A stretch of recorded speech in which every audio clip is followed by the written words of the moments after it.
Sometimes, a manga author is lucky enough for their name to become synonymous with their work. Think One Piece's Eiichiro Oda, JoJo's Hirohiko Araki, and of course, Dragon Ball's Akira Toriyama. But these series are all global smash hits, with publications spanning decades. So then why, among all these legends, has Chainsaw Man's Tatsuki Fujimoto gone on to take first place in a 2025 poll ranking the most influential Japanese people? Why do fans talk about this guy as if they know him personally, dropping absurd facts like the goldfish incident? And why is the anime industry obsessed with his entire catalogue, fighting over the rights to adapt every story he's ever written? How did Tatsuki Fujimoto take over the world?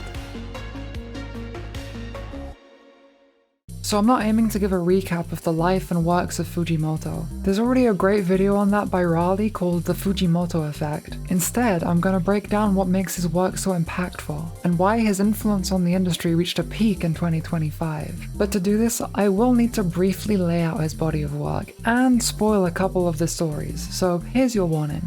So far, Fujimoto has 2 serialized stories, Fire Punch and Chainsaw Man. Beyond this, he's also written a dozen one-shots, most of which have been compiled into anthologies. The crazy thing is, all but 2 of these have now been adapted into anime or movies. That's what makes his popularity even more fascinating. Most famous authors are only known for one project, with fame stemming from what is considered their life's work. But Fujimoto is some kind of hit-making machine. You'd expect his influence to be diluted by the sheer number of stories in circulation, but if anything, it's had the opposite effect, with countless manga contests being flooded with Fujimoto-inspired writing, which some have gone on to categorize as human drama. So what are the foundations of Fujimoto's writing? What are the rules he follows with every story? Let's start with the emotional core. Number 1. Character is king. And by this, I don't just mean Fujimoto writes his characters first and then builds the world around them, although he stated that is the approach for most of his works, and it's why he's managed to create so many iconic characters. What I'm also referring to is character relationships, and how they evolve over the course of the story, some for the better, and others not so much. If we think of Chainsaw Man, Denji is a pretty passive protagonist at the start, beyond just wanting to live a fulfilling life. He isn't even given the vague goal of defeat the Gun Devil for one free wish, until after the main cast is introduced, and I think that shows pretty evidently what Fujimoto's priorities are when writing. We also see the trend of the main duo in a lot of his works, especially in one-shots like Look Back, and if we examine the anthology series, 17 to 26, we can find this duo relationship in every single short, be it familial, platonic, or romantic. But in his longer stories, we see this idea pushed even further, especially in Chainsaw Man, as we have both Denji's found family in the Hayakawas, but also his various love interests that come and go. I think this is why Chainsaw Man's story has been split into distinct parts, as the core relationship between Denji and Makima essentially comes to an end during part 1, with part 2 focusing more on Asa, which leads into our second rule. Number 2. Leave the audience hungry for more. This is another aspect that makes his stories more memorable than most, and it's the reason Chainsaw Man survived that 2-year hiatus between parts without losing any of the hype. Although the public safety saga had officially come to a close, that final page made it clear this was just the beginning of the legend of Chainsaw Man. But there's a careful balance to be struck between this hunger for more and leaving your audience unsatisfied. It's important to wrap up the main story beats without leaving questions unanswered. A short that tread this balance perfectly in my opinion was A Couple Clucking Chickens. It really felt like episode 1 of a full-length season that I'd be so excited to see more of, while still giving us closure on the story of the main duo. Look Back's earlier ending is fitting considering one of the main characters' life was cut short. It serves to intensify the story's bittersweet tone, which left many in tears, myself included. I remember being in denial the first time I watched it because I was certain there was more story to be told, but sadly that's sometimes how life goes. Speaking of tragedy, here's our third rule. Number 3. Write a story they'll never forget. Or rather, don't be afraid to hurt your readers. This is something Fujimoto is probably most famous for, and many find him sadistic for it, but I assure you, this is him at his most masochistic. I remember hearing that Fujimoto asked one of his editors which character he'd rather survive Chainsaw Man's story, Kobeni or Angel. His editor said, Angel. Fujimoto then wrote the Gun Devil arc. This is of course not exclusive to Chainsaw Man. As I mentioned earlier, Look Back is also a tragedy, and while Fujimoto's stories don't always involve a major character death, often being memorable for positive moments too, it is where he differs from a lot of writers. Many authors are afraid of hurting the audience, believing people will stop reading if their favorite character dies. Some, like One Piece's author, also refuse to kill off characters because they don't want to hurt themselves. Even Fujimoto is susceptible to his own tragedies, saying he was quite upset after watching the Reze movie and wishing it had a happier ending. Brother, you wrote the story. The final rule is, set up expectations and then subvert them. If a medium or writing style becomes cliche and stale, then simply going against the grain is an immediate way to stand out. But to really surprise your readers, you need to first make them believe you're playing along. Take the trope of becoming the thing you swore to destroy, for example. Huge Chainsaw Man manga spoilers, by the way. Aki is introduced to us as a vengeful and emotionally distant character whose only goal in life is to beat the gun devil who took his family. Most authors would have Aki go down one of two paths: become so obsessed with the thing you hate that you turn into it, or overcome your hatred and be rewarded for your personal growth. So after Aki decides to prioritize his newfound family over his grudge, you'd expect him to be rewarded for his character arc. But no, thanks to Makima's interference, he becomes the very thing he swore to destroy anyway.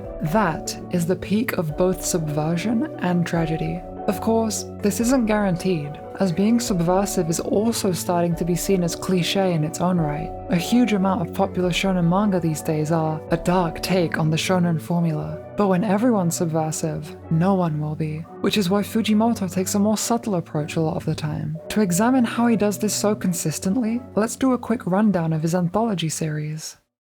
17 to 26 is a surprisingly solid body of work, considering it's some of Fujimoto's earliest. As I mentioned before, I would watch a full season of A Couple Clucking Chickens. It's a fantastic bite-sized taste of a much bigger world, and it's subversive in the sense that it's basically What If Promised Neverland Season 2 was good. Sasaki Stopped a Bullet is interesting, and I was surprised to hear that it's Fujimoto's favorite in the collection. The dialogue is very unusual and probably a bit off-putting for the average reader, but it's certainly a unique writing style that lends itself well to the absurdity. Love is Blind is a hilarious rom-com that has a similar vibe to the kind of comedy sketch you'd find on YouTube back in the day. The situations are absurd, but I love how Fujimoto fully commits to the bit. Shikaku was very in character for Fujimoto, and I could feel he was starting to hone in on his personal style. It's another short that feels like episode 1 of a longer story, but I was pretty satisfied with where it ended. Mermaid Rhapsody is perhaps the most cliché out of all these shorts, but it makes sense when you consider that he only made it after someone asked if he was able to write a normal story for once. It's a very standard anime movie type plot, but the execution was quite touching. Woke Up as a Girl Syndrome is one that I went into a little apprehensive, considering how most authors tackle the topic, but it had a surprisingly good representation of the trans experience, from how it affects your interpersonal relationships to the way strangers perceive you. It doesn't hold back from showing how tough that kind of life can be, and letting the protagonist choose how they want to identify in the end was the perfect way to wrap up the story. Nayuta of the Prophecy was pretty trippy to go through, considering I'd already read Chainsaw Man first, but in classic Fujimoto fashion, he manages to fit a touching story into a dark and strange world, with the ending recontextualizing Nayuta's actions and showing both of the characters' personal growth. Sisters was the biggest surprise to me, being the final story in the anthology. I expected to be weirded out by the topic, but it's handled so tactfully. The whole nude art aspect is very much treated as art rather than anything explicit or sexual. Even the comments from teachers remain professional, where other authors would probably make the situation much more awkward. It really shows off Fujimoto's surprising maturity and his background in art study. The character arcs are great too, and the ending had me feeling pretty emotional. Overall, I do like how easily Fujimoto dodges a lot of cliches and pitfalls. It's a very fresh writing style, and I feel like the average manga author would probably do some weird or creepy stuff with a lot of the situations he presented. I was ready to be disappointed with some of the story beats, but he just doesn't go there, which is nice to see. Of course, that isn't to say Fujimoto isn't an absolute weirdo, but in my opinion, he's the right kind of weirdo. All good artists are a little eccentric after all, and the mythos surrounding him only adds flavor to his stories. People will talk about Fujimoto as if they're his best friend, with countless viral anecdotes circulating the internet. A number of these are centered around his Twitter account, in which he pretends to be his imaginary younger sister. The only indication that he's the author of Chainsaw Man is the occasional promotional retweet, and the countless replies begging him to bring back dead characters on a random post about the new 7-Eleven sandwich. The fact that he's still fully committed to this bit after a decade only gets funnier the more popular he gets. But this still doesn't answer the question. Why was 2025 the year of Fujimoto? Well, it's quite simple actually. We had a hat trick of high quality adaptations, all in the span of 12 months. Yes, I know Look Back technically released in 2024, but I didn't get to see it in cinemas because the only screening within an hour's drive from me was played just one time for one day at 11:30 at night, so I'm counting it here. This was followed by the incredible Reze movie, which is regarded by many as one of the greatest anime movies ever, and I made a whole video breaking down why. And then we have 17-26, which is such a rare project to see animated, and it felt like being at a short film festival. I believe it's this consistent output of high quality adaptations, combined with his personal virality, that elevated Fujimoto to take the #1 spot on that list of Japanese people who had the world's attention in 2025. And needless to say, I am very excited to see what 2026 has in store. Hey, thanks for watching the video. If you enjoyed it, then feel free to like, comment, subscribe, and shares would be greatly appreciated. I also started a Patreon recently, and the lucky names you see here, they got to see the video a day early. So if you'd like to join them, then feel free to hop over there. But until next time, see ya!